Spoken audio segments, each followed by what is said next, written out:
People in an Oregon coast city are worried about the future of their pets' health. That's because one of the only 2 veterinary clinics in Florence is closing down New Year's Eve after the vet there was forced to retire early.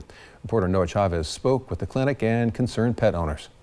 All day long, animal owners have continued to go to the Oceanside Vet Hospital. While inside, they've been given one of these lists that show all local veterinarians that are accepting new clients.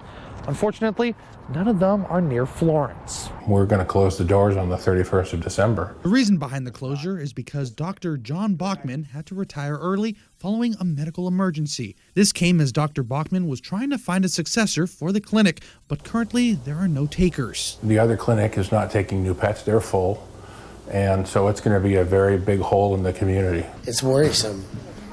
If I have an emergency, I'm going to have to go an hour to get help for her. And that's no exaggeration. Because of Florence being on the coast, it's an estimated hour drive just to get to other vet clinics. Well, I called Osborne. They're not taking anybody, but she said to call back in January.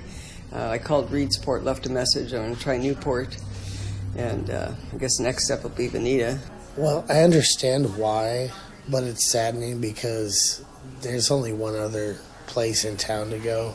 And other than that, I'm going to have to go to Eugene or to Newport or Coos Bay. Clinic officials added that in the veterinary care industry, it is growing ever more difficult to run a smaller clinic in communities like Florence, where larger corporations are phasing out the smaller ones by having more financial support. Mom and pop shops are being eaten up by the bigger corporations. It's similar to, say, smaller local pharmacies are being bought out by bigger ones, and so the mom and pop shops are being taken over. Now, there is still hope that a new owner could be found as news of its closure continues to spread. Should one be found, staff say it wouldn't be until after the December 31st closure. In Florence, I'm Noah Chavez reporting.